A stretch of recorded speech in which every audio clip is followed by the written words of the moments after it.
No, Sean Payton, live it on that sideline. Look at your face. Look at your face. It's over. Y'all gonna give him a second chance too? That's crazy. He missed that bitch the first time too. Oh my God.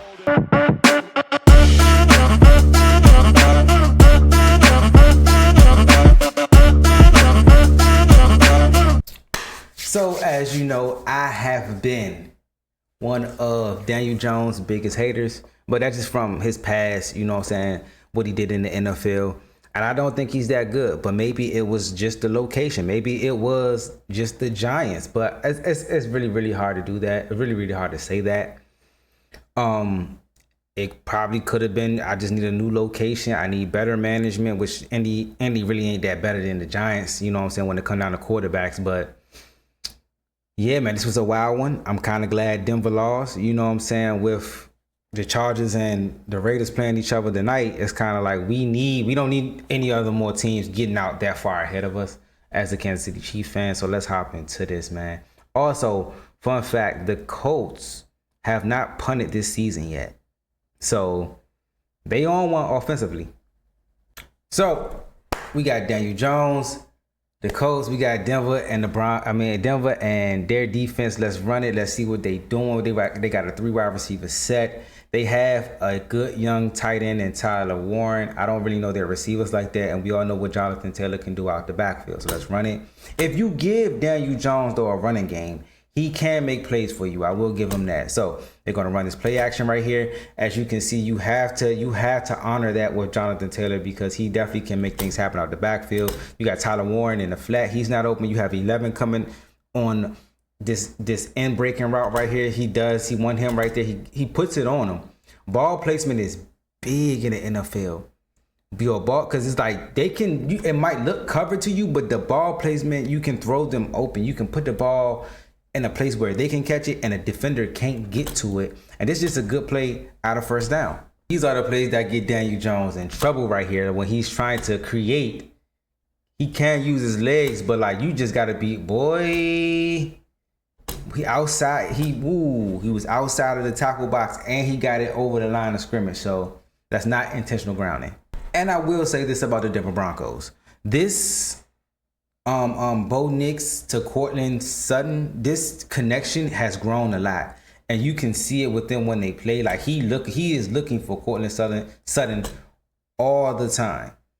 And as you can see, this is one-on-one coverage out there with their corner and the receiver. But that's not even Courtland Sutton. But from what I've seen, they have been going to him a lot. I don't know who number 19 is, but when you see that one-on-one coverage outside, you have to attack that. And you, like I said, I keep saying it. You DC's defensive coordinators, I know you're supposed to have confidence in your corners. But if you know he not like that, he ain't no Revis, he not no Prime, he's not no Akeem Talib, he's not Champ Bailey, he's not any other he's not Anton Ward or whatever his name was, he's not Charles Woodson when he was playing corner, he's not what else other corner that you want to name? Antonio Cromartie, that was good and man-to-man coverage. Sherman didn't really play that much, man. They played a lot of zone. But he got a lot of picks. If he's not Josh, I think Josh played a lot of zone too. I don't think he was man, but Josh did travel. But the thing is, if he's not that, like, and you're not blitzing to begin with, what are we doing? Why are you giving them this look like they don't know where to go with the ball? You feel what I'm saying? Like, come on, bro. The receivers and quarterbacks are just too good, bro. They're just too good to be giving this to them and you're not blitzing. If you're going to go one-on-one, you better be bringing the heat and it better get there. If not, I don't really understand what you're doing. Got Daniel Jones with the ball back again, and they got him in the pistol. Like I said, he can't use his feet, so this is nothing new to him. You dig what I'm saying? And like I said, you give him a run game. If you give Daniel Jones a run game, it benefits him because he doesn't just have to be a pure, you know what I'm saying, drop back pocket passer. You have the advantage of play action, getting them on the boot, getting them on the move, moving the pocket, and you're able to, you know what I'm saying, utilize his skills as a runner.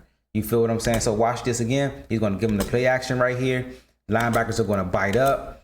And you're going to get Tyler Warren behind the linebackers. He's going to run right behind the linebackers on this out route right here. He's going to put it over, really an over route, excuse me. And he basically puts it over the linebacker's head, and he get a chance to run with it. You dig what I'm saying? This is they new Dallas Clark. They just ain't want to give him 44 because he wore 44 in college. So they get down in the red zone. It's 3rd and 7. Like I said, they haven't punted in the first 2 games. They haven't punted. So you got to give some credit when credit is due. You know what I'm saying? I didn't want to react to they first game because it was the first game. But like 2 weeks in a row, okay. For Daniel Jones, that's you putting 2 weeks back to back to, you know what I'm saying, good performances. That's something that need to be notified because we wasn't really seeing that from him. So he's going to drop back right here. 1, 2, 3. Just an ugly step, an ugly backdrop. But he, you know what I'm saying? It is what it is. 5 receivers set. They're playing zone. They're definitely playing zone. They're trying to tighten the windows. As you can see, he sees this over the top. This is just a great play. Great play by the defender. That's what I'm saying. With a play over the top. Now let's go back to this play real quick. And I'm gonna stand by this. I'm gonna just stand by what I feel. You know what I'm saying? This is just how I feel. Is it like analytics and all that with me and all? No, I just feel like, you know what I'm saying, in a passing situation, when it's 3rd and 7, you know they have to pass the ball. I'm not giving you an easy read from the get-go. First of all. Second of all, I'm not running man because Daniel Jones can run the ball. I'm not having my DBs turn their backs to him. All he got to do is find a way to leak out, and he's going to run for the first down. So I'm forcing you to make a throw between in these tight zones, and then something might happen like what happened with Travis Kelce. You know what I'm saying? Drop the ball get tipped up in the air. Now you got eyes on the, you feel what I'm saying? So let's run it. Basically, he comes, that defender right there, he comes up and plays the flat. He's playing Jonathan Taylor going in the flat. 29 is playing in the flat. As you can see, the linebackers try to get a deeper drop, and you probably got too high at the on the safeties. Actually, this safety gets sucked in right here, and you do leave this one-on-one with number 14. I don't know who that is. I don't know their receivers like that. So in actuality, that's a great play by the corner, and that's a good read by Daniel Jones, though. So now you get another 3rd and 2, and as the emphasis is going to be for this video, the Colts have not punted. So that means they're converting on 3rd down. So let's run it and see. You got Jonathan Taylor going into motion right here, and he's open. Just off the motion alone, you can just swing this to him. He's going to make a play in the open field, which they do. Put him on the wheel route right here. Number 2, who was Patrick Surtain, I don't know what they was playing right here. I don't know what type of defense, or he just got lost in the sauce. And we know what Patrick Surtain is. So we're not trying to critique what he does. But if you look at it again, though, film doesn't lie. His eyes is in the backfield. I'm assuming this got to be man. So he's covering number 1, but nobody accounts for the running back out the backfield. And if he does, he get caught up in traffic. That's the thing about man. You feel what I'm saying? I'm not saying you can't run it. It's just that if the route combinations are correct, the formation is correct, your defender, which is your linebacker on a running back, which is a mismatch in 90 to and 9 out of 10 situations, he has to run through traffic just to get to it. So I'm sorry, Surtain is playing his man, which he's playing correctly, and 49 has to run out there to try to get Jonathan Taylor, and now he has full momentum. He's on the run, and he's running down the sideline. You dig what I'm saying? So that's what you get. They have Daniel Jones. They have the stack formation. You dig what I'm saying with the tight end. Let's run it and see what they do. This is a 3-wide receiver set. He comes in motion, gives it to Jonathan Taylor. Like I said, if they have a run game and he just makes plays, if they have, thank you, bro. That's what the power's supposed to look like, bro. Not, you know what I'm saying? If you can't move the power of your own merit with the O-line and them blocking and all that, all this other stuff is just foolery, in my opinion. But if Daniel Jones has a decent run game, he can be effective. So we have Bo Nix. They get their next possession, and he's growing as a quarterback. With Sean Payton, that's been a great duo so far, and he has come a long way. but you have some people in the NFL, they think that he's a one read and go type of guy. He's not really, you know what I'm saying, going through his progressions when the first guy isn't open. And if he does, he tends to make mistakes or he uses his feet to get out of trouble. So let's run it and see what he does. They have two high safety. This is actually a zone. This looks more like a cover 4 in my opinion. You dig what I'm saying? With the two linebackers flaring out, the middle linebacker has this middle hook area, and the corners are playing the boundaries, the sidelines, with, you know what I'm saying, the two safeties at the top. So it's basically a too high shell. You dig what I'm saying? So let's run it. He doesn't see that open. He doesn't see that open. He reverse pivots, come back the other way. Now he uses his athleticism to get away from 94. They cut him off, and now he's making a throw, running to his left. He's a right-handed quarterback. This is an amazing throw right here. That is a high-level throw, and that's a great catch. You dig what I'm saying? So you have to give him credit for that. That was not his first read. You dig what I'm saying? He went from the right side of the field, reverse pivot. It means he scanned it right. He didn't like it, reverse pivot, went to his left and see him down the sideline and hit him. Now we see Denver on the move. They're running this stack formation right here. So you have a just switch release going on the bottom side of your screen. As you can see, the defenders, you got one behind each other. So the first defender, he takes anything underneath. The back defender takes anything deep. So let's run it and see what they do. Boom. As you see, that defender that came up right there, which was playing the corner, now they're playing the run. So now you know that it's man-to-man outside and it's single high. Like I said, if you want to count it up, 1, 2, 3, 4, 5, 6, 7, 8, 9, 10, 11. So now you know that it's man-to-man across the board. You dig what I'm saying? Once he stepped up, now you know that he has him, he has him, he has him. He's stepping up to take on the running back. You did what I'm saying. Now you know that it is man across the board. So let's run it. Boom. Play action. As you can see, the switch release wins. He has, like I said, that back defender had anything deep. But since that guy goes inside, they know that it's an open area where the man just boom. It's just simple mathematics. It's simple. It's simple.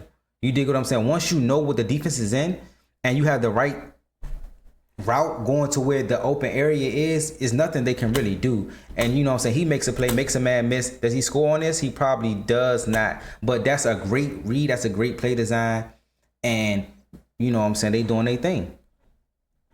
And again, this is a bunch formation, bunch tight end, under center, you know what I'm saying, single back, you dig. And this is what the play action and the run can do for you.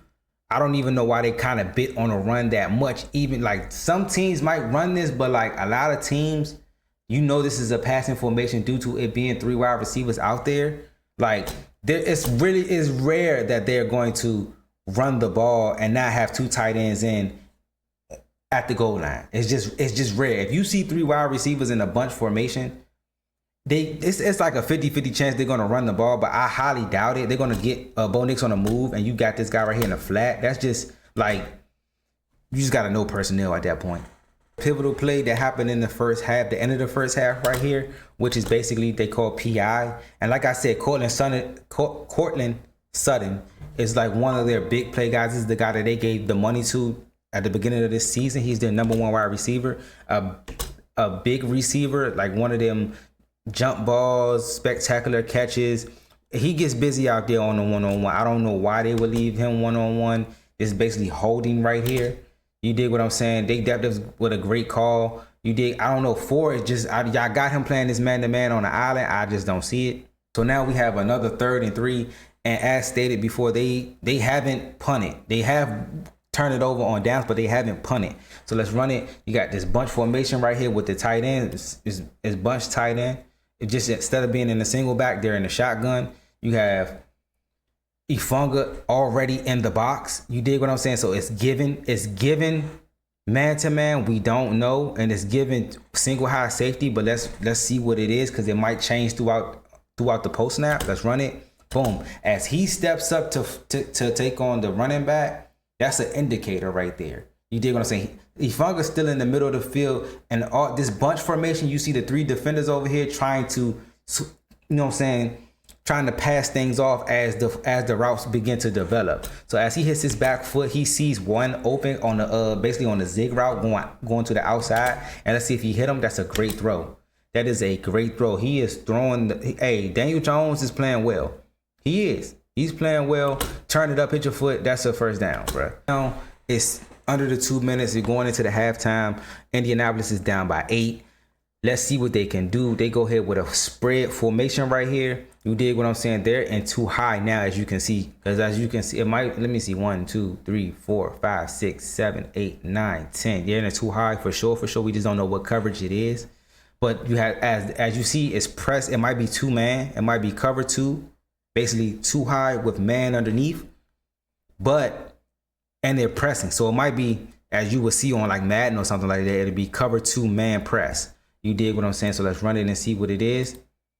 The backs are starting to blitz. They went for a blitz, and Jonathan Taylor's going to pick it up. As you can see, Ifanga is still kind of like in the box. So you know now that this is one-on-one outside, right? So now you want to take your shot with your guy, and he's going to take it with actually the tight end, Tyler Warren. This is what he can do at the tight end position. He can make plays down the field like a wide receiver, but he also has this tight end type of, that's not even Tyler Warren, excuse me. That's number 14. I don't know they receivers, so excuse me. He beats them one-on-one. He beats the one-on-one outside. And I've been saying this. You keep leaving these cornerbacks on the island.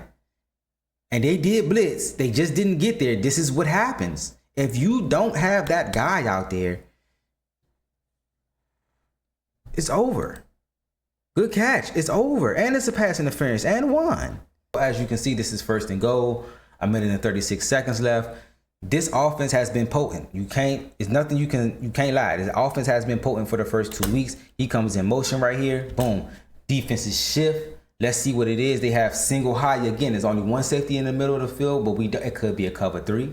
It could be man. They could back out of it and play cover 4, maybe cover 2. We just don't know. Let's run in and see what it is. Boom. He runs to the outside right here. Ifanga that stepped down, that was the safety. He runs to the outside. So I'm thinking this is cover 3, in my opinion. I'm thinking this is cover 3. He plays it wrong because he let me show y'all who I'm talking about. This guy right here plays it wrong. He plays too much to 14. You're supposed to be playing your zone. Your zone is out here. If they are playing zone, I don't think they're playing man. He jumps too far inside, which I do think is a cover 3, but I see 21 coming over. I think he's playing this wrong. They're just playing it the wrong way, which leaves Jonathan Taylor open by himself. If you're going to play zone, do your job. Do your job. You dig what I'm saying? You can't play zone and not do your job. That's the downfall of zone. There's advantages and disadvantages within every defense, within every coverage, for sure. It's a way to beat every coverage. But if you're going to play zone, do your job, which is if you have this hard flat area over here, then what are you doing? You dig what I'm saying? What are you doing? If it's not zone, then I understand. And one thing that we're going to have to recognize is the Denver Broncos are much better. Much better, first of all. Second, I don't know how good Indy is because this is something that's new. But Denver, we seen it last year. They are much better. And they're running the ball. If they can run the ball, they're going to be good to go because Bo Nix does well off the play action, uses his legs and all that type of stuff. And let's go. This is why they got rid of Javonte Williams, because they knew that they had other backs that can get it done. Now, what we didn't see coming is how good the Colts would be on 3rd down. Like, this is the money down. You dig what I'm saying? Like, they're 3 for 6, but they still haven't punted. You dig what I'm saying? So let's run it and see what they do. They're in this bunch formation right here with the receiver, with the back. Now, you see, as you can see, Funga, which is the safety, you see that he's in the box. 1, 2, 3, 4, 5, 6, 7, 8. It's 8 people in the box. That means there's only 3 of these defenders, these DBs out here. He's in the box. Let's run it and see what it is. He goes in motion. As you see number 29 run with number 1, that's an indicator that this is man. This is man. So that now you got your pre-snap information. Now we have to recognize the post-snap. This guy is coming on a blitz. Ifunga's here, so it's man here, Man here, man here. He's spying. Either he has Jonathan Taylor or he's spying Daniel Jones, whichever one it is. Boom. Jonathan Taylor stays in to block. So that means he stays like he's roaming free. You dig what I'm saying? Daniel Jones has hit his back foot, lets the ball go. It's one-on-one coverage on the outside. The receiver wins. You dig what I'm saying? So if you're going to blitz on third down, which okay, cool. It's 3rd and 4. I see why you want to blitz, because you think that the ball's going to come out. The ball's going to come out fast, or you're trying to basically hurry the quarterback up. You dig what I'm saying? So you just tip your hat to the offense that the receiver won, and they picked up the blitz. Now this is another 3rd and 2. So you have to like recognize that Daniel Jones is moving the ball. He's converting third downs. He comes in motion right here from the bunch. As you can see, boom. Now it's cover 3. As you see this safety start to move to the center of the field, you start to see that defenders, this actually might be man, excuse me, this is man to man. This is single high man to man, as you can see right here, because number 2 gets caught up in traffic. He has this guy coming open on the drag. He gets caught up in traffic. So who is Daniel Jones wanting to hit? Probably Tyler Warren, about to break free. He does. He throws it right before he even turns his head for the anticipation, and he catches the ball. So they have a wavelength. These receivers and Daniel Jones have some type of connection to where as though he knows and anticipates when to throw the ball. And he knows that he has the size advantage, so he can shield him like he just did and catch the ball. Daniel Jones is playing top tier quarterback play right now, and you have to, for the first 2 weeks, another 3rd and 5. This is 3rd and 5. Money down. Ball placement, reading the right read, ball placement, throwing with anticipation is what is pivotal for you, you know what I'm saying, having success on third down and in the passing game. That's just what it is, bro. He's gonna come in motion right here. Ifanga is going to come down again in the box. They're playing man. He recognizes it, throws it to one. You dig what I'm saying? On the in breaking route, boom. They play it well. Defense plays it well. They come up and make tackles. Okay then. Cool. Which I'm assuming they had to go for it on 4th down. Which they did. They going for it on 4th down right here because they haven't punted. So let's see what it is now. You got, like I said, they're showing too high, but they're close to the line of scrimmage. So you might as well damn near say they're in the box. He follows him in motion right here. That's another indicator that it could be man. You have a receiver right here and you have Warren right here. So you have Surtain and the safety. Let's run it. Boom.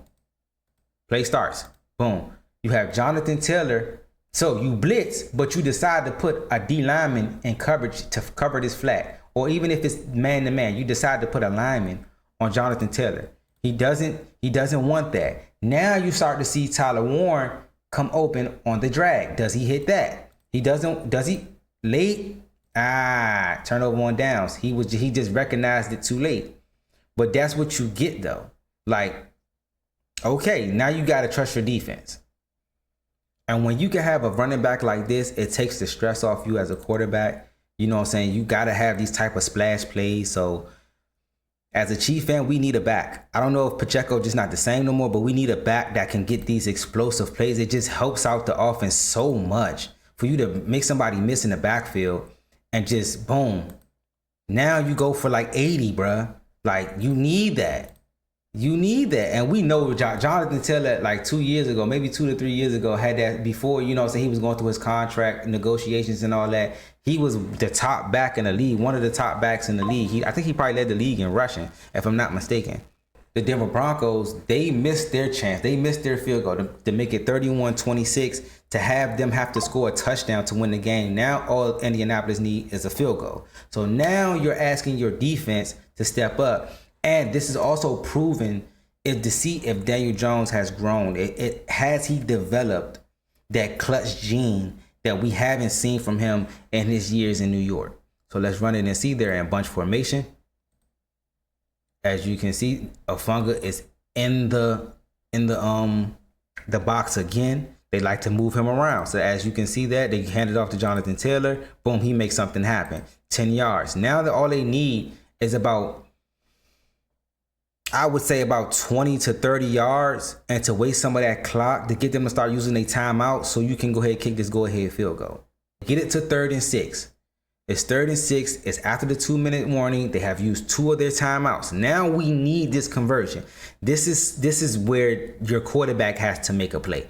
This is where winning football comes in. So let's run it. Boom. They're gonna run this drag. They're gonna run this mesh right here. He's starting to come across. They're running man. They run a lot of man-to-man because they like to move a funga around. So they notice that this is man-to-man coverage. They're gonna run the mesh. Boom. He gets caught up in this right here. I don't know if he's going to hit Tyler Warren or not. Maybe so. He throws it to him, or that's whoever this is, Perk, whatever. He gets the first down. This is what, when you run man-to-man, and they can run man-to-man beaters, and they have the talent to do so, it will happen. So you have to be able to, that's the science of a D coordinator, to know when and where to run which coverages, to know when and where to throw the blitz, and to, you know what I'm saying, to confuse the offense, because nowadays they're too smart to know what you're just in. So you giving this single high look is just not it, in my opinion. Like you have to mix it up. You have to like disguise it. And we all know, you know what I'm saying, this was the 60-yard attempt that they tried to do and that he missed, or whatever the case may be. And like I said, the Broncos actually, if you don't jump off sides right here, or whatever the case may be, whatever they called, you win the game. You win the game. I had to react to it. I had to break it down. I was one of the people that did not believe in Daniel Jones. I still don't believe that. I don't know if they're a playoff team. I don't know what the season holds. But they're playing good football. I recognize that. And I'm going to give him his flowers for the 2 weeks that he's been balling. For sure, for sure.